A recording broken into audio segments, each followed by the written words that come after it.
¿Qué pasó? ¿Qué pasó? Quiero contarte algo. Me preocupó. ¿Pasó No, algo no, no. grave? ¿Está bien? No pasó, ¿Está bien? pasaron muchas cosas. ¿Sí? Rodrigo, quiero hablar Sí, de la cuenta. historia de tu vida. ¿De la historia de mi vida? No, no, no, de la historia de tu vida. De la historia de mi vida. No. O sea, tu de vi- mí. O sea, no ¿Mi? quiero hablar, no, Sí. espere, Ajá. no quiero hablar de tu vida. Quiero Sino hablar de de la la historia historia. de tu vida. De la... Historia de tu vida. No, o sea, ¿está hablando de usted o de, No, la historia de su vida. de su vida? No, eso es porque las historias son O así sea, como- ¿subió a algún lado? Pues ¿No? no, es que son como los momentos así. Aquí tiene un pico dramático. Ok. Esa es una historia de su vida. Un pico, Y luego, sí. y luego Sigue baja. de bajada. Sí, eso no lo ya enseñó tiene una Vonnegut. bajada De su vida dramática, de bajada. Entonces me va a contar una historia No. de que No, sube no, y espere. después baja. No, le voy a contar Ok. la historia de tu vida. De No, la no le va. mía. Además, no se la va a contar. La idea es que hablemos de la historia de tu vida. Pero es para eso yo se la tendría que contar. Si quieres se la cuento. Yo nací en Pasto. Hace un tiempo ¿En serio? largo. ¿no? ¿En serio? Sí, ¿En nací, serio? sí, nací en Pasto. No lo ¿De qué? sospechaba. Pero no, No vamos a entiendo. hablar de la historia de tu vida. De- Tetian. Ah, el libro que cumple 20, 20 años años. de publicado.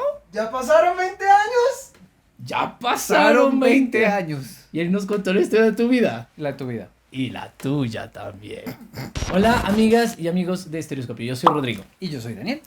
Y el día de hoy, en el capítulo, les vamos a hablar de uno de nuestros libros favoritos de la historia de la literatura. Ya es la historia de tu vida, de Ted Chiang. Que este año cumple 20 años. Es de Ted Chiang, ya le hicimos un video a Ted Chiang antes porque lo amamos, estuvimos hablando de Exhalación y de otras historias, que es otro gran libro de este autor que es fenomenal. Y si no conocen, les queremos contar que Ted Chiang es una de las principales voces de la ciencia ficción del siglo XXI. Este es un autor que en toda su vida ha escrito 20 cuentitos nomás, y de estos 18 han sido nominados o han ganado premios Hugo, Nebula o Loco. Chiang ha ganado entre otros muchísimos premios, un premio Nebula por La Torre de Babilonia, ese lo escribió en el 90, ganó el premio John Campbell a Mejor Escritor Novel en el 92, ganó un Nebula y el Theodore Sturgeon por La Historia de tu Vida del 98, ganó un Sideways por 72 letras del 2000, ganó un premio Nebula y un Locus y un premio Hugo por la noveleta El infierno es la ausencia de Dios, que es del carajo, del 2002, un premio Locus por su colección de relatos cortos La Historia de tu Vida, que es del que vamos a hablar hoy, del 2002, sí. Un premio Nebula y un premio Hugo por su novela corta El mercader la puerta del alquimista, que también es brutal, que de ese ya hablamos, ese es del 2007, un premio de la Asociación Británica de la Ciencia Ficción, un premio Locus y un premio Hugo a la mejor historia corta por Exhalación, que es una cosa, un premio Hugo, un premio Locus por El ciclo de la vida de los objetos de software, que es mi cuento favorito de Ted Chiang. Es muy bueno. Es muy lindo, es muy hermoso, lloré. Un premio Locus por su colección de cuentos Exhalación del 2020 y de la cual ya hicimos el video y por supuesto acá abajo está en la cajita de descripción. Y un premio Locus por su novela Onphalos de 2020 que también está del carajísimo. Ni más ni menos. Chiang Feng-nan es el nombre chino de Ted Chiang. Pero lo que pasa es que él es gringo, pero de padres chinos, entonces por eso tiene estos nombres. Bueno, nació en Port Jefferson, Nueva York en el 67 y se queda, tiene 54 añotes y yo lo sigo viendo como si fuera un adolescente rebelde Se ve por joven. allá, con su coleta. Come años el Sí. Bueno, sus padres emigraron junto con sus familias a Taiwán durante la Revolución Comunista China y posteriormente se establecieron en Estados Unidos. Su padre es profesor de ingeniería de la Universidad Stony Brook y su madre trabaja como bibliotecaria. Chiang siempre fue muy estudioso, asistió a la Universidad de Brown, donde se graduó de Ciencias de la Computación. Esa es la razón por la cual durante gran parte de su carrera se dividía entre dos géneros que describía, que son completamente diferentes, pero de cierta manera complementarios. La ciencia ficción por un lado y los manuales técnicos de software por otro.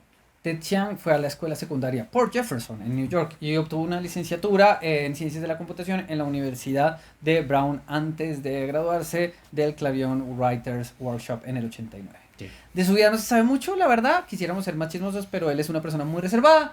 Sabemos que vive en Seattle con su compañera de toda la vida, Marcia Glover, a quien él conoció mientras trabajaba en Microsoft. O sea que... Sí, y que tiene una colita. Me gusta que tenga una colita de caballo, Ted Chiang. Bueno, Ted Chiang comenzó a escribir ciencia ficción cuando estaba en la escuela secundaria. Chiquitito. La primera de sus historias que se publicó fue La Torre de Babilonia, que se publicó cuando todavía estaba en sus 20s, o sea, por allá lejos. Entonces siempre se bromeaba con la idea de que Ted Chiang escribe manuales de software, etcétera, y todo el asunto. Nosotros inclusive hemos hecho ese chiste Ah, varias sí, veces. un montón de veces hemos hablado. Es que Ted Chiang escribe software, pero eso no es totalmente cierto. Chiang no escribe manuales de programas tipo Word, Excel, PowerPoint, no. sino que crea materiales de referencia para programadores, que es un trabajo que es parecido, pero que es mucho más complejo y mucho más difícil. A lo mejor ese detalle, esa exigencia literaria que tiene la escritura técnica influye mucho en el estilo de Chiang. Por ejemplo, esa idea que tiene él de explorar los tropos convencionales de la ciencia ficción, pero darles una vuelta de manera poco convencional. También el manejo del tiempo que usa generalmente en sus historias. En la gran mayoría siempre hay un juego muy interesante entre la fábula y la trama en todo el trabajo que hace. Entre la fábula y la trama, profesor director monje, por favor, podría... No, mentira, yo lo voy a explicar un poquito porque...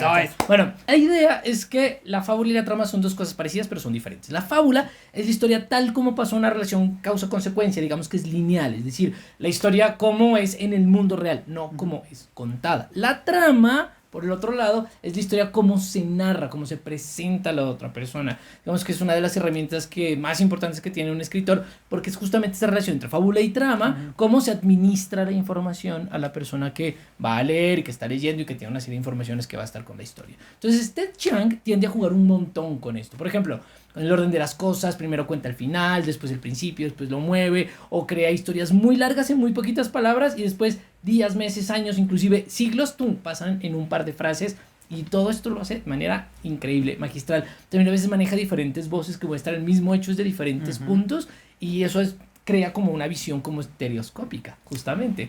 Chiang tiene un arsenal completísimo que usa constantemente y eso solamente relaciona fábula y trama, porque tiene otro montón de cosas. Porque hay más, nos gusta no solamente por eso. Por ejemplo, a pesar de ser un escritor de ciencia ficción, la mayoría de sus historias suceden en un pasado que generalmente es un pasado crónico y muchísimas veces en un futuro cercano, pero también es un futuro que no pertenece a nuestro universo. El universo de la Biblia, el de las mil noches, el universo de las tradiciones religiosas judías, o el universo de las tradiciones religiosas cristianas, o inclusive Second Life, son algunos de los escenarios que Chiang escoge para hacer estas historias. Él es el maestro total del world building. Es el maestro del world building. Sí, es. Y aparte del world building, Chiang gusta muchísimo de las visiones del mundo desacreditadas, de esos universos que sabemos que no son ciertos y que no obedecen a la ciencia o al modelo moderno y que tenemos que ver también el mundo desde otro lugar. Por eso sus obras explora la idea de que la forma en que las personas antiguas entendían el mundo, las religiones, etcétera, podría ser la forma correcta. Y bueno, además es un escritor de ciencia ficción blanda que a la vez es dura, porque tiene la habilidad de transformar una cosmovisión, una cultura o un mito en un sistema de reglas y leyes científicas que sus personajes deben navegar. Son historias que, a pesar de existir en un mundo donde hay una deidad o alguna forma de magia, los personajes pueden entenderla, estudiarla y hacerla avanzar utilizando el método científico. Es que a mí me enloquece Ted Chiang, me enloquece. Bueno, además, el asunto también es que Ted Chiang es re determinista, lo cual hace creer que siempre escribe tragedias griegas porque todos van hacia un lugar y no lo pueden evitar, y eso es fenomenal. Buenísimo. Se despelucó de la emoción. Sí. La idea que tenemos en este capítulo para celebrar los 20 años, porque hay una cosa linda de celebrar un cumpleaños y es recordar, ¿no? Recordar los mejores momentos. El asunto es que este libro solo tiene mejores momentos, entonces no pudimos hacer una selección. No, entonces vamos a hablar de todo el libro, simple y sencillamente. La portada, no, mentira, empecemos por los cuentos. La portada, sí. Entonces vamos a empezar con la Torre de Babilonia. Les voy a contar así rápidamente. Está la Torre de Babilonia, la de la Biblia. Se juntó toda la humanidad para construir una torre para llegar a Dios. Llegaron y hay un techo. Pasan las estrellas del cielo y hay un techo. Entonces, como hay un techo, llaman a unos mineros para que ahuequen el techo. Y esta es la historia de los mineros. Empiezan afuera de la Torre de Babilonia, van caminando por el desierto, llegan y ven la torre y dicen, vamos a subirla. Y se van a tirar varios meses subiéndola, conociendo la gente. Y esto es muy bonito porque están en un mundo realmente bíblico. Es la visión tolemaica del mundo, que es la visión, digamos, que estaba basada dentro de la Biblia. Y la idea de Ptolomeo, que es la misma idea, no sé, que se maneja en Dante Alighieri en la Divina Comedia, por ejemplo, tiene justamente esta idea de la materialidad de las esferas. Es decir, las esferas funcionan no solamente como unas representaciones simbólicas, sino realmente existen las esferas. Es decir, hay un punto en donde la tierra, y hay un punto en donde el cielo, y hay un punto en donde pasa abajo y arriba. Porque ellos entonces van subiendo y se ven las estrellas. O sea, hay un punto de la Torre de Babilonia donde se ven las estrellas. Y hay otro punto donde se ve la luna. O sea, ahí estamos frente a la luna. Y lo más chévere es que en toda la torre pues vive gente. O sea, la torre es tan grande que tiene toda una sociedad adentro. Se demoran un mes en subir. Un mes, no, ellos se casan en la torre y tienen hijos, vidas. Sí, tienen una vida completa en la torre ahí porque es que ellos no es que subieron caminando, ellos tenían que llevar todo el equipo de minería y las picas y todo, que eso es complicado. todo, y con el detalle de Ted Chiang, porque es que él cuenta, eso que le estoy diciendo, no, es que teníamos que subir el martillito tal, que es el ideal para romper ahí, y ese no se consigue, y inclusive un pedazo del cuento, y si se nos cae un martillo de estos, Sí, pues no podemos, porque toca bajar por él, güey. yo debo admitir que yo tengo un problema de las alturas, o sea, como que Usted no yo subiría a la tengo, Torre de Babilonia. no, para nada, yo tengo un problema y es que si está muy alto, a mí me da vértigo, y bueno, justamente a mí lo que me ocurrió cuando leí este cuento, que además fue el primer cuento que leí, yo no tenía ni idea de Ted Chiang, de nada, alguien me dijo, te recomiendo este libro, y ya, no tenía ni idea, y cuando me encuentro con este cuento, que fue lo primero que me leí, lo sorprendente que me pareció fue que me dio vértigo. Es decir, la forma en la cual Ted Chiang escribía iba subiendo lentamente, que además me pareció divino, la forma en cómo estas personas que están subiendo empiezan a conocer y a medida que van subiendo también las personalidades, las vestimentas, las formas de hablar, las formas de congregarse en comunidad o en familia, la amistad. Es decir, todo lo que tiene que ver con las relaciones sociales va cambiando, pero es unos cambios sociales que también producen vértigo. Es decir, no solamente es un vértigo que tiene que ver con estar arriba y ver hacia abajo y decir, si se nos cae la piquita nos toca ir a recoger y como que uno se... No solamente es eso. Las mismas sociedades y las formas de relacionarse con las personas mientras van subiendo a la torre produce ese mismo vértigo. Y eso me encantó. Espectacular. A mí me encantó, Sí. totalmente.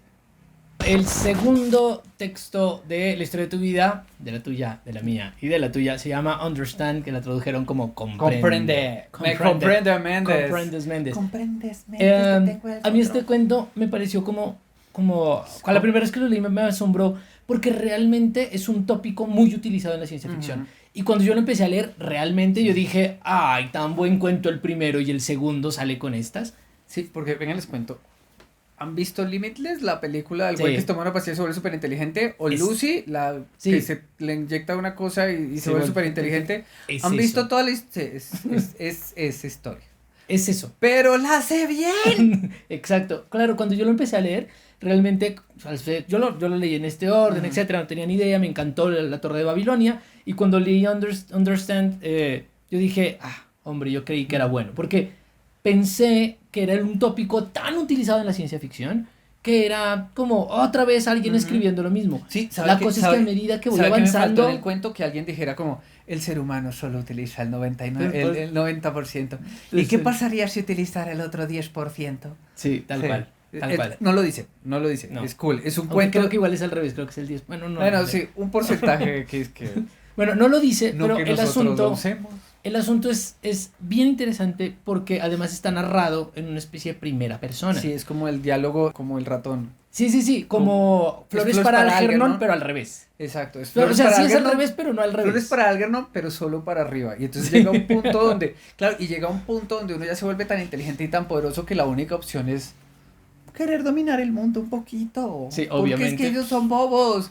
Yo tengo que ser un ente colonial para protegerlos porque son mencitos. Ay, sí, pobrecitos, ¿no? Sí. Pero y además hay algo bien chévere, y es que al narrar en primera persona, claro, uno tiene un gran problema, por ejemplo, con Flores para Algernon, cuando pasa como desde este personaje que empieza con su ratoncito a volverse cada vez más inteligente, hasta creo que ser un poquito más inteligente que el promedio. Pero acá no es un poquito, No, es un acá es un huevo. montón. O sea, sí. Entonces, ¿cómo narras desde la primera persona el ser un montón de inteligente? Sí. O sea, ¿cómo se narra eso? Que Y eso además es va progresando. O sea, Claro. porque empieza con, sí, me jodí, tuve un accidente y estoy medio menso por haber tenido el accidente terrible. Pero empieza a mejorar y su gramática, obviamente, igual que en Flores para Algernon, mejora. Pero ya entonces después se vuelve hiper sofisticada. Llega un punto de la inteligencia de, bueno, y como para poder escribir esto me toca. Pero Va. yo ya no pienso en palabras, o sea. Sí. Y con Me toca Spoiler.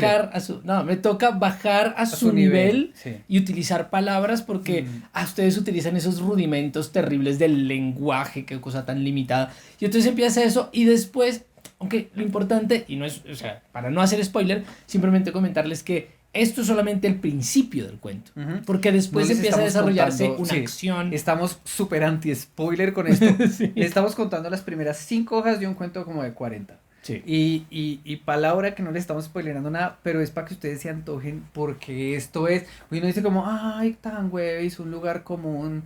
Y no. Y no. No, Y es que no. eso sí es un talento que Ted Chiang tiene, agarrar los lugares comunes Sí. y explotarlos y volver a hacer Acelerarlos, cosas. sí, convertirlos en algo. Entonces, La próxima vez que ustedes vean un cuento que es alguien que le pasa algo y se vuelve muy inteligente, lean primero Understood de Understand de Ted Si Chiang. vieron Limitless, es un rip-off, o sea, abiertamente, creo que inclusive les han preguntado, es un rip-off, ¿cierto? Y, no, la idea, porque sí es muy Sí, parecida es a la total. historia de Limitless a la historia. Exacto, es muy parecida en la base, pero el Entonces, desarrollo, sí. porque además también conlleva, como todo Ted Chiang en todo este libro, el problema de la conciencia, la inteligencia, el progreso, el desarrollo y todo lo que conllevan este montón de conceptos dentro de un sujeto que tiene este poder, ¿no? Entonces, cómo también se están reformando los conceptos de desarrollo, avance, progreso, inteligencia, conocimiento, etcétera, en alguien que ya no tiene la inteligencia humana, sino que está más allá. Es tan inteligente que el capitalismo es como, capitalismo, por Dios, juego con tu capitalismo y hago cosas, sí. Se dejan mensajes, con los otros superinteligentes se dejan mensajes en la bolsa, haciendo inversiones, utilizan la bolsa para comunicarse, como, así, si compro estas 3 acciones así, él va a entender tal palabra. Yo como, claro, no lo entiendes porque eres un humano menso. Me encanta. Ahora vamos a hablar de Dividido entre cero, que es el siguiente cuento. Esta es la historia de una mujer que es una matemática y ella tiene una relación de pareja con un señor normal, o sea, es una persona en la normalidad de un, ¿sí? Y descubre algo que es muy anormal en la matemática que tiene que ver justamente con la división entre cero. La verdad, me tocó como con papel, así como, espera, Sí. si esto está así, ya entendí lo que quieren decir con dividido entre cero. Entonces, me tocó acordarme de toda la matemática del colegio, pero el cuento se entiende. Entonces, ella descubre que la matemática no sirve para ni mocos. Y eso lo descubre en la primera hoja, tampoco le estamos haciendo spoiler. Y son 2 historias. Uno es la historia de la matemática y la otra es la historia del matrimonio de ella. Pero es muy chévere cómo la normalidad se acaba en el momento en el que se pierde una metanarrativa. Y de eso trata todo el cuento, o sea, ya no hay metanarrativa y entonces yo cómo organizo el mundo. Yo como estoy haciendo un revival de Sí. cómo me sentí la ¿Cómo primera me vez sentí que leí cuando el leí? cuento. La primera vez que leí este cuento para mí fue una puñalada en la espalda bastante fuerte, pero al final gratificante. Porque básicamente cuando uno se enfrenta a una gran cantidad de personas que hablan de ciencia ficción y que hablan de la ciencia, etcétera, etcétera, siempre hablan de una posible objetividad de la matemática. Nos pasa mucho a nosotros que estudiamos ciencias humanas y estudiamos literatura y demás, en donde hay una especie de visión de las ciencias duras y las ciencias blandas de, tú haces ciencias humanas, yo hago matemáticas, que matemáticas sí dice la verdad y sí, no sé, sí dice cosas reales, como es una ciencia de verdad. Lo que me sucedió con este cuento fue justamente, primero, como una puñalada porque es como la matemática no sirve. Entonces fue como, momento, como así que la matemática, o sea, me quitaron un piso, me quitaron el piso, el único piso que sentía que medio me sostenía en el mundo. Pero por otro lado, es muy interesante que justamente lo que decíamos de Ted Chiang hace un rato, y es que él utiliza las ciencias blandas y las ciencias duras y las pone a dialogar. Y yo lo que siento es que lo que hace acá es tomar una ciencia dura, como la matemática, que dice verdades, y la inserta dentro de un discurso humanista, dentro de un discurso de adjetivos, psicológico y demás, y lo que hace es quitarle el piso a la matemática y convertir a la matemática de cierta manera o intercambiar. La matemática se convierte en una ciencia blanda, digámoslo así, la psicología se puede convertir en una ciencia dura. Y entonces este cambio produce cosas en los personajes y produce, como usted decía, la metanarrativa que se cae, no solamente tiene que ver con un lenguaje completo que sostiene el mundo, sino con unas relaciones emocionales, personales y sentimentales que están sostenidas dentro de eso. Y eso me encantó, como ese cambio. Porque se le acaba el matrimonio. O sea, esto no es spoiler tampoco. O sea, desde la primera hoja uno se da cuenta como, este matrimonio está condenado a morir. A dividirse entre cero. Igual también, igual también obviamente es este juego con el tiempo que hace siempre Ted Chiang, ¿no? O sea, obviamente siempre nos dice cosas del final, del principio, porque pues obvio, es Ted Chiang, obviamente él no va a decirle a uno todo, pero sí le va a decir todo desde la primera. En el título lo decía, dividido por cero, es la historia de un divorcio, güey. Claro, no, y hay una cosa como que me parece como también muy bonito de este cuento, y es el hecho de que él utiliza las matemáticas como una metáfora perfecta para describir a las personas. Cosa que es muy, muy, muy rara porque normalmente las matemáticas funcionan justamente como este punto objetivo, frío, etcétera, como algo que no tiene mucho de lo emocional, por ejemplo. Pero el asunto de poder utilizar metáforas matemáticas para describir todas las cosas emocionales que están pasando, como que le da una potencia al cuento del lenguaje que es muy interesante y que hace que Ted Chiang, no sé, en este cuento permita ese desplazamiento y permite un desplazamiento entre las matemáticas, el matrimonio y lo emocional, y al final uno dice como, es un 4, por Dios, un 4. O sea, llora por un 4 y uno dice, ¿por qué estoy llorando por un 4? Y es ese movimiento, ¿no? Ah, sí, en este cuento también uno llora. Sí, un montón. Llegamos al cuento que le da título al libro, la historia de tu vida. Y el cuento que le da sentido a toda la ciencia ficción en el universo. O sea, toda la ciencia ficción que se escribió antes de la historia de tu vida y después de la historia de tu vida, ella ya la conoce. ¿Sí? Claro, ella ha leído todos los libros de ciencia ficción de todos los tiempos. Sí, está. Los libros de ciencia ficción que se van a escribir en 5000 años, ella ya los leyó. Bueno, eso es porque, Daniel, explique un poquito el argumento. Pero sin spoilers. Hay unos extraterrestres que tienen un lenguaje y ese lenguaje es como muy raro, hay que entenderlo. Hay una lingüista que la llevan a conocer los extraterrestres como, venga, a ver si usted les entiende. Y hay un físico cuyo papel solo se entiende al final. Hay un güey. Igual está en el título, es la historia de tu vida. Sí. Ella está hablando con su hija. Le está contando la historia a su hija. A su hija. Y pues obviamente es como conocía a vuestro padre. How I Met Your Mother, pero combinado con Tralfamador. O sea, es que estoy pensando en algo. A ver. Que este tópico igual vuelve y juega. Ya había sido utilizado. Todo el mundo lo ha utilizado, pero es Kurt Vonnegut y Tralfamador con estos que... O sea, el movimiento narrativo que hace en toda la novela Kurt Vonnegut para mostrar a Billy Pilgrim moviéndose, etcétera, etcétera, es básicamente un poco lo que está haciendo Ted Chiang, pero desde otro lugar. ¿Por qué? Porque, obviamente, lo que le interesa a Kurt Vonnegut en Matadero 5 es hablar sobre Dresde, sobre la guerra, sobre el pacifismo, etcétera, etcétera. Lo que le interesa a Ted Chiang, porque como él no puede soltar la ciencia dura, de un lado, es decir, hay problemas lingüísticos que es necesario abordar desde la ciencia ficción. Entonces, es un cuento lingüístico, es un cuento cuyo centro es... amor, no, también, es una historia de amor por la lengua. Es una historia de amor. Es una historia de amor, no, es la historia de amor de una mamá. Yo sé. Es la historia de amor de una mamá, no olvídelo. Sí, es cierto. Pero estoy hablando de la ciencia dura que utiliza Ted Chiang en este cuento la ciencia dura está y hace la misma que hace siempre. Él llega y se plantea un sistema de reglas, o sea, él mismo plantea el sistema de reglas, se lo describe a uno y luego lo rompe. Y lo rompe. Pero lo rompe utilizando métodos científicos siempre. Exacto. Entonces, es que es muy ñoño. Es que es muy bueno. Lo mejor. A usted le gusta mucho. Yo adoro ese cuento. No, es muy bueno. Y bueno, para decir simplemente, como muchos ya saben, que es el cuento en el que se basaron para hacer Arrival, la película de Denis Villeneuve, que también... A mí me parece que es una buena adaptación. Es la película favorita de Rapalino. ¿Ah, sí? Sí. Ah, bueno. Vean la próxima semana, que vamos a tener muchas preguntas que le hicimos a Rapalino. Ah, muy bien. Bueno, si han visto Arrival, es la película... Sí. Es el libro, es que es una novela. Igual, a nosotros a mí me pasó que yo vi primero Arrival y luego leí La historia de tu vida. Y no me la afectó, el cuento es buenísimo igual. No, a mí me pasó al revés. Usted primero leyó el cuento y luego la película, pero tampoco le afectó la película mucho, o sea, sí. Sí, o sea, la primera vez que la vi, sí, porque ya sabía todo. Sí. Y era como... Y al final, bueno, no voy a decir nada. Sí, no, sin spoilers. Ok, sí. Pero sí, me la vi y salí y fui a verla como con otras personas y me decía, ay, qué bueno, nadie se lo hubiera imaginado. Y yo decía... Yo me había leído el libro. Yo me había leído el libro. Sí, me pasó. Sí. Okay. Así como ya Ian Watson, por ejemplo, en Empotrados, había puesto ciertos problemas de la lingüística como uno de los centros más importantes de la ciencia ficción. Aquí también lo hace Ted Chiang. También toma la lingüística y también tiene el problema del comunicarse con el otro, los lenguajes. Pero vuelvo, insisto, la forma en la que Ted Chiang retoma ese tipo de conceptos, les da la vuelta y los acelera para llevarlos hacia otro lugar en donde dialoga la ciencia dura y la ciencia blanda, hace de este cuento es una maravilla. Yo creo que es el mejor cuento de todos los tiempos del universo mundo mundial. Bueno, yo creo que es el mejor cuento de Ted Chiang para mí. Sí, no, sí.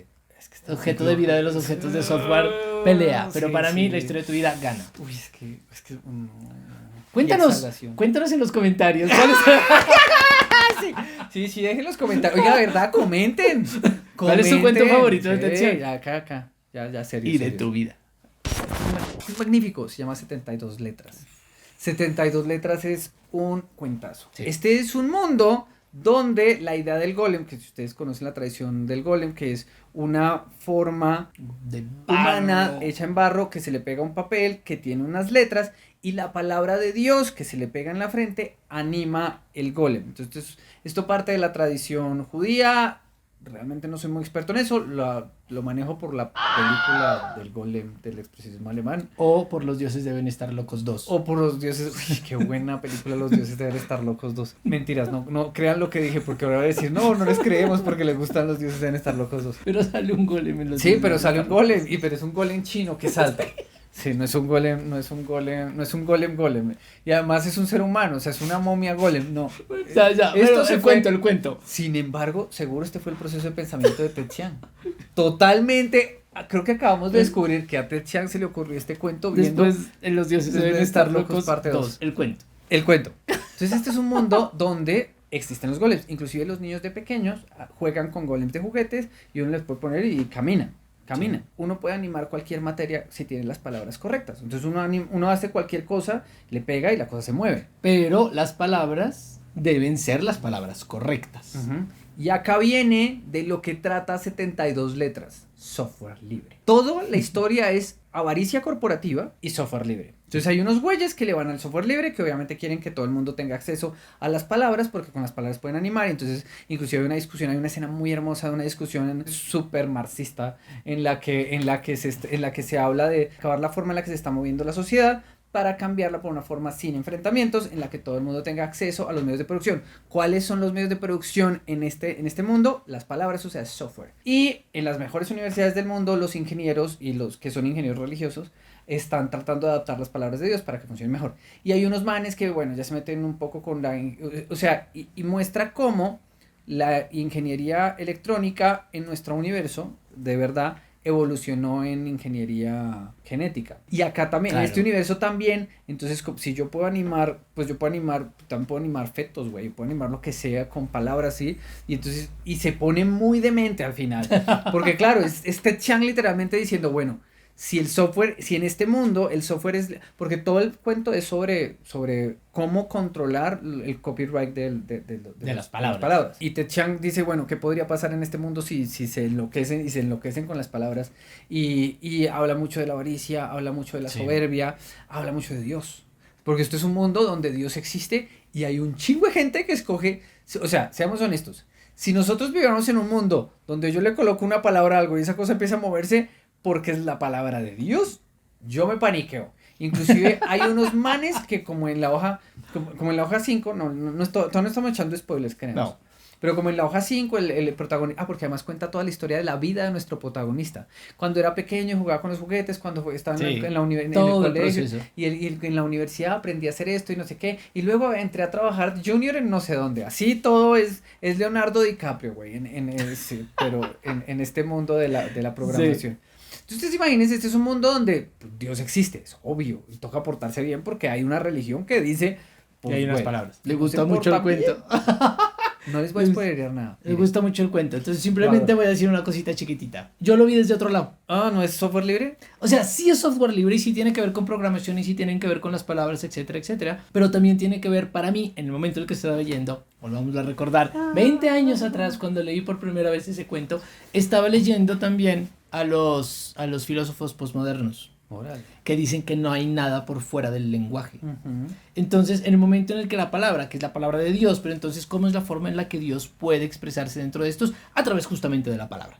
Entonces, la palabra se convierte no solamente como en la herramienta divina, sino que se convierte en el fondo y en la base de todo lo existente, ¿no? Que es la misma idea de la Biblia cuando dice que nombran algo y al nombrarle y darle un nombre, la cosa existe. Entonces, claro, todo este montón de cosas mezclados con filosofía posmoderna, en donde dicen que no hay cultura ni nada por fuera del lenguaje, pues me explotó la cabeza porque era como un montón de filósofos ateos diciendo no hay nada por fuera del lenguaje y Dios no existe, y Ted Chiang diciendo no, es que no hay nada por fuera del lenguaje y por eso Dios existe. Y yo ahí y entonces me voló la cabeza. Pero esa es otra lectura, pero bien interesante. Pero muy interesante. Funciona. Y bueno, después de este cuento que lo emociona profundamente, hay otro que me emociona profundamente, como todos los de Ted Chiang, pero que me parece muy, muy particular, sobre todo por el momento en donde apareció por primera vez, que fue en la revista Nature, y no apareció literalmente como cuento, sino que apareció a la manera de un artículo, pero es un artículo ficción, que es lo que muchas veces hemos hablado de la teoría ficción, que es la evolución de la ciencia humana. Sí, o Catching Crumbs Off the Table. Tiene los dos títulos. Sí. O sea, está escrito como un artículo, sí, ya lo dijiste, y es un cuento que habla de Sci-Hub. Sí. Básicamente es de eso trata. ¿Qué es lo que pasa? Los que vivimos en el mundo de la investigación, en el mundo de la docencia, O en la luna también. o en la luna, tenemos que buscar información. Y lo que pasa es que cuando uno está escribiendo un artículo, cuando uno está haciendo una investigación, uno va a ver, ay, miren, este artículo me sirve, ese artículo vale $200. Literal. No es una $200, exageración. o sea, eso es lo que cuesta normalmente, sí. No, los baratos valen 50, hay inclusive unas revistas de $15. Entonces mi universidad paga un platal para que a mí me dejen acceder a algunos, los baratos, porque pues somos universidades latinoamericanas, no podemos hacer ciencia, porque no tenemos el dinero para acceder Bases de datos. a las de verdad, porque somos universidades latinoamericanas, no nos alcanza, simplemente Yale, Harvard, ellos tienen sus bases de datos y su información y a nosotros nos dejan un poquito, pues para que nos entretengamos con algo. Pero como también somos latinoamericanos, ¿qué hacemos? Sci-Hub. Las hackeamos. No, no las hackeamos realmente, pero sí, no es un hackeo, No, sino es que son caminos alternos para llegar al mismo destino. Exacto. Este es un artículo que nos habla de un mundo donde hay dos tipos de humanos, unos que se metieron ya unos implantes y son súper, hiper, mega inteligentes, inclusive tienen su propio lenguaje electrónico allá y todo así súper, mega inteligentes, y el resto de los científicos del mundo que se dedican a ver qué hace esa gente, que es un poquito cómo funciona el mundo realmente. Los científicos de Estados Unidos, Inglaterra, Francia, Nueva Zelanda, Australia y como otros 2, 3 países, un poquito Japón y un poquito China se meten como en eso, aunque la verdad, japoneses y chinos son como muy generosos porque nadie habla japonés y chino. Entonces yo sí, lean mis artículos, pero no hablo de japonés, paila, ¿quién lo manda? Pero el resto escriben en inglés y ellos sí lo censuran porque todos hablamos inglés. Ustedes, yes, Okay. imagínense ese mundo donde los científicos solamente pueden ver lo que hacen los verdaderos científicos y disfrutar de la tecnología. Y lo peor del cuento es que viven en un mundo donde la economía es perfecta, entonces no hay pobres. Entonces todos están bien, entonces ni siquiera da ganas. O sea, soy científico y dediquémonos a tomar tinto y a hablar de lo que ellos hacen, es más divertido. Porque además se convierten estos otros científicos normalitos en divulgadores de ciencia más que en creadores o más que en investigadores. Y hay algo ahí que también está como puntualizando de manera particular Ted Chiang, y es la forma en la que la ciencia finalmente se está convirtiendo en un proceso económico que responde a ciertos intereses industriales, a ciertos intereses de megacorporaciones, a ciertos intereses como muy dirigidos por ciertos grupos y ciertos espacios en donde estas personas que tienen acceso son justamente las que tienen un acceso también a las que responden a ciertos requerimientos específicos. Mientras que otras cosas como que no funcionan. Lejos de que esto hable o no el cuento, es algo que está ahí puntualizado y que está convirtiendo a la ciencia ya no solamente en esa ciencia como positivista que se veía en la ciencia ficción, como la ciencia y el desarrollo y el avance, sino, no, la ciencia existe en un mundo. Y al existir en un mundo, tiene diferentes dinámicas y diferentes formas de relacionarse con las diferentes personas y diferentes pueblos y lugares y espacios. Bueno, el siguiente cuento es El infierno es la ausencia de Dios, que es una joya. Les cuento más o menos el mundo. Dice eso de todos los cuentos. Es que son muy buenos. Este chamo es muy bueno. Pero este es un mundo donde los ángeles visitan el mundo. Pero son ángeles más como al Evangelion. O sea, sí son los ángeles de la Biblia. O sea, sí son. Inclusive se les puede preguntar, ¿eres un ángel? Y, pues sí, soy un ángel, vengo de parte de Dios. Pero cuando llega un ángel, pues como ellos son de otra dimensión, llegan y por accidente matan un reguero de gente. Y... Claro, porque además caen como una especie de meteoritos, digámoslo así. Exacto. Bueno, esta es la historia de un man. Su esposa muere en la llegada de un ángel. No les cuento cómo muere porque sería spoiler, es muy bacano. Cuando todo está hecho una mierda y es como, sí, a propósito, y tu esposa murió así, es como, por Dios. Entonces es un mundo donde Dios existe, donde existe el cielo y el infierno. ¿Sí? Y nuestro personaje principal odia a Dios porque le quitó lo único que él alguna vez había querido, que era su esposa. El problema es que si uno sabe que Dios existe, uno sabe que toca portarse bien.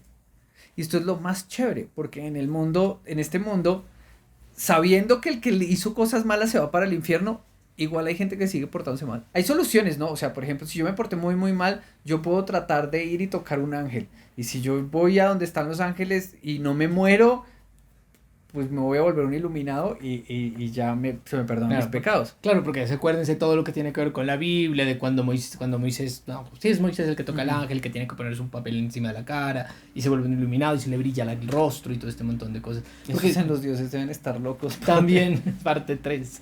No, pero eso ocurre en la Biblia, y cuando salen los cuernitos, por eso el Moisés de Miguel tiene esos cuernitos de luz, porque es un poco eso, y es que, ¿a qué voy? ¿Por qué es esto?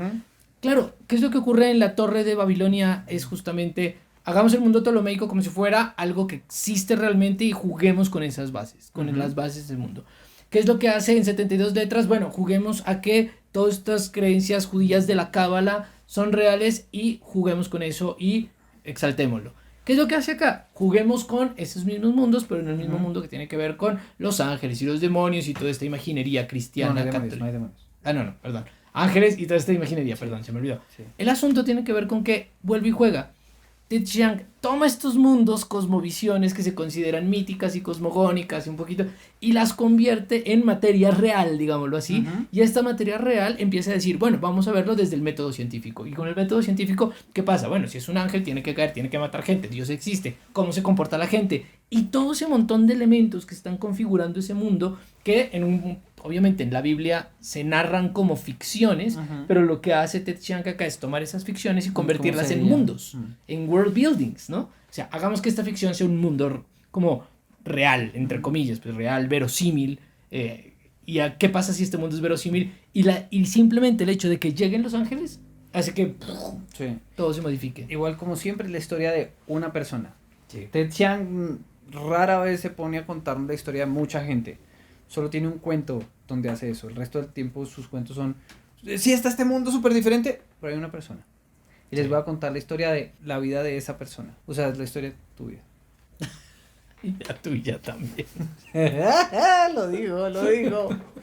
El cuento que cierra esta colección se llama ¿Te gusta lo que ves? Y tiene entre paréntesis un cosito que dice documental. Un documental, ¿no? O sea, en español, porque en inglés está con el punto, a documentary, pero es un documental. Y así como en el otro había hecho una teoría publicada en Nature y que era una ficción, acá lo que hace es crear un documental. Y lo que hace en este documental es mostrar diferentes voces y lo que es mostrar cuando los filman a estas diferentes personas, qué es lo que cada uno va diciendo y todo el cuento se va armando a partir de la interrelación que existen entre estas diferentes voces. Eso que le está diciendo de cuando los filman es muy loco, porque eso no le dice en ningún lado. En ningún lado le dice a uno que esto está filmado, pero uno lo lee pensando que uno está viendo un documental filmado. Sí. Es así, yo no sé si es la forma en la que hablan, la forma en la que lo organizan, no sé cómo, pero uno lee este berriondo cuento y uno siente que está viendo el documental. Es más, y son fragmentos de entrevistas. Uno siente que incluso en algún momento va a aparecer la voz como de Discovery Channel de Sí. está hablando la persona que yo no sé qué. O sea, Sí. porque es eso y tienen los nombrecitos y se va cambiando y se van retomando algunos personajes y a partir de la contraposición de puntos de vista de un mundo muy particular se va configurando todo el mundo. Es decir, en este caso, son varias personas, pero esta historia de varias personas también se van configurando a través de diferentes visiones, digámoslo así. Estas varias personas no es que cada una cuente su vida, sino que cada uno va configurando una visión sobre un mundo en particular y este mundo en particular es el que se va a desarrollar en todo el cuento. ¿Y cuál es ese mundo en particular? Se preguntarán ustedes. Es un lugar muy bonito porque es una universidad. Acuérdense que en Estados Unidos, más o menos en la época en la que él escribió esto, estaban empezando lo de los safe space, ¿no? La idea de los espacios seguros donde donde tenemos que ser buenos y ser políticamente correctos. Entonces está muy bacano porque en este cuento la gente puede hacerse voluntariamente si se le da la gana una cirugía y con esa cirugía pasan cosas frente a mi percepción del otro que no les voy a contar porque es spoiler. Pero entonces ustedes imagínense, pónganle que yo me pudiera hacer una cirugía y de repente viera a todo el mundo guapo o a todo el mundo feo. Sí, o sea, como, sí, todos son una parranda de feos, ya lo sabía, solo yo soy bello. O algo así, Claro. o todo el mundo es guapo, o sea, inclusive yo, tú me digo, qué guapura. O sea, ustedes imagínense que yo me pudiera hacer una cirugía y ya no viera razas, por ejemplo, Sí. o no viera género. O sea, como, prun, vivo en un mundo sin género, todo el mundo sería... O sea, ustedes imagínense poderse hacer esa cirugía. Entonces, la cirugía está en estado experimental, solamente se está utilizando dentro de la gente que va a una comunidad y y la universidad está cercana a esa comunidad, entonces como que hay muchas personas de que se tienen la cirugía en esta universidad al principio del cuento. Sí. Porque como siempre, Ted Chiang, el cuento, o sea, Va obviamente- a cualquier lado. sí. Bueno, y hay algo que me parece muy interesante dentro de las temáticas que estoy utilizando, que tiene que ver con también no solamente los safe spaces, sino también las burbujas. Sí. Es decir, la forma en la cual cada persona está configurando el mundo y la forma en la que ve el mundo a partir de una burbuja específica que le hace ver ciertas cosas y no ver otras. O mirar las cosas desde cierto punto de vista y no desde otro punto de vista. Y eso lo que hace es que estas personas ya no... Volviendo a jugar con la idea de la objetividad y la subjetividad, pero entonces aquí la problematiza en el punto en el que ya no estamos hablando de objetivo y subjetivo, sino que estamos hablando de formas de ver el mundo que eliminan ciertas particularidades de ese mundo que se está viendo. Estoy tratando de no hacer spoilers. Sí, Sí, sí. pero el cuento es bacanísimo. Es muy interesante, porque además uno se pregunta, ¿no? Cómo uno ve el mundo y cómo el mundo lo está viendo a uno a partir de esas burbujas que pueden ser virtuales, personales o subjetivas, ideológicas, y cómo esas burbujas ideológicas configuran mundos distintos. Ujú. ¡Feliz cumpleaños! Bueno, y si quieren apoyar un canal donde 100% vamos a Ted Chiang y nunca lo vamos a cambiar por nadie, ni por nada, y vamos a seguir haciendo video tras video tras video de Ted Chiang, con cada cosita que haga, con cada frase que escriba en una servilleta, pueden suscribirse, tocar la campanita, darle like al video y también pueden comentar. Y comenten qué es lo que más les gusta a Google. Sí. Ya a YouTube ya todos les gusta. Y no olviden seguirnos en redes sociales, también estamos en Instagram, en canal Rayita al Piso Estereoscopio, y ahora sí voy a usar de verdad ese Instagram, ahora sí en serio. Y queremos hablar a quienes nos comparten y nos comentan esta semana, que fueron Laura Ponce, Alex Medianoche, Jano Avendaño, Carlos Rojas, Andrés Bejarano, nos comentó Rapalino, Robalino. Cristian Mujica, Galaxy Sentinels, Boris Grave, Araceli Guerrero, Mr. Andrés, Juan Rafo, CL Mena, Ángela Flores, Estudio 8-Bit, Jorge Monge, ¡Jorge! Rapalino, ¿Otra vez? Franco Cabrera, Carlos Bedoya. Sí, Rapalino nos comenta mucho. Mucho. qué Rapalino, oye, es tu canal. Más Por bien, eso, gracias por sí. comentar. Gracias por venga, más bien ayúdame a responder, ¿no? Digo yo así como, ay, sí, yo comento. No, señor. Acá, esto está abajo. Esto no es. Bueno, no tenemos sueldo. Nadie gana ¿Sabe un qué peso. me puse a pensar? ¿Qué? Que si la historia de su vida fuera de tu vida fuera una persona, ya podría votar en Colombia. Y en Estados Unidos ya casi podría votar y sacar una licencia de conducir. O sea, si fuera colombiana, hubiera podido votar por Petro. Por ejemplo. Sí, pero sabemos que los libros, ¿no? O sea, Los libros estamos no votan, felices. Porque los libros no son parte de la política, menos los de Ted Chiang para... Uy, es que es lo más bueno. Mira, es que no, ni siquiera nos pusimos rancerianos con Ted Chiang. Pero No, es porque que... intentamos hacer como... O sea, yo me sentí como si estuviéramos haciendo como... ¿Qué sentí cuando vi, no? Como si Sí. como si hiciéramos una miniserie y dijimos, ¿qué sentí cuando vi el primer episodio? Ay, sentí alegría. Y en el segundo sentí tristeza. Y en el tercero sentí... O sea, porque yo sentí que estuve haciendo todo eso... Porque con cada cuento a mí lo que me sentía, o sea, es algo muy meta Ted Chiang. Porque, no, porque a mí lo que sí me ocurría es que este libro me dejaba pensando y me descolocaba emocionalmente. Es decir, yo recuerdo que aquí al frente hay una panadería y uno de los cuentos, creo que fue Understood, me lo leía ahí en esa panadería. Porque alguien me dijo... Rodrigo, voy a dejarte algo. Y yo dije, ay, sí, pero no quiero que entre a mi casa. Entonces me fui a la panadería y me puse a leer. Finalmente la persona no llegó y estuve en la panadería sentado así como... Finalmente la persona llegó y dijo, es que Rodrigo no quiere que entre a su casa, me quedó por fuera. Bueno, ni me acuerdo cuál fue el asunto, pero estaba en la panadería y me quedé durante mucho tiempo como con sensaciones, así como tomándome un café y pensando porque realmente es un libro que cada cuento me descoloca. Me descoloca así como que me mueve, como... Sí. Igual todos los cuentos de Ted Chiang lo hacen. Si no han leído Exhalación, también lean Exhalación, de verdad. Pero miren, deberíamos hacernos así de rapidez un top de los cuentos. Ah, bueno, porque ustedes nos deben cuál es su cuento favorito. Exacto, de Ted Chiang. póngalo allá. Nosotros les vamos a contar cuáles son nuestros favoritos. O sea, el mío es La historia de tu vida. Sí. Pero está al mismo nivel De la vida de los de objetos. sí. De los objetos de software. Es que con ese sí lloré mucho. Y eso que en Usted esa mide lo que le gusta o no, depende de cuánto llore. Ok. Y en esa época no ¿A usted tenía perro. le Yo gustó creo el que ladrón sí. de bicicleta? Uy, claro. Porque lloró bastante. No, Vittorio Humberto De Sica. Humberto. No, esa no es la lacrimógena de Sica. La lacrimógena de Sica es Humberto D. Uy, Y Humberto D sí es pucha. de llorar, o sea, es así, cuando el cucho se quiere suicidar me- y ni eso puede. Me uno es veo, como, me veo el Valle de las Luciérnagas de nuevo en Sí, Humberto y de no. miércoles. ¡Ugh! Uy, por Dios. Eso es. Sí. No, pero es que, de verdad, Ted Chiang tiene una cosa que es muy linda. Y es que Ted Chiang sabe describirle a uno muy bien los personajes como seres humanos de los que uno se puede enamorar. Porque son personas que tienen sus defectos, pero justo esos defectos vienen a ser los mismos defectos que uno tiene. Entonces es como muy loco porque uno empatiza muy rápidamente con todos los personajes de Ted Chiang. Sí. Ahora nos van a dejar en los comentarios. Yo nunca empatizo con Ted Chiang. Este señor. No, es no, un- lo que me puse a pensar es que es preocupante que si uno lee 20 cuentos de Ted Chiang y uno empatiza con los defectos de los personajes, uno tiene un montón de defectos. Como 20.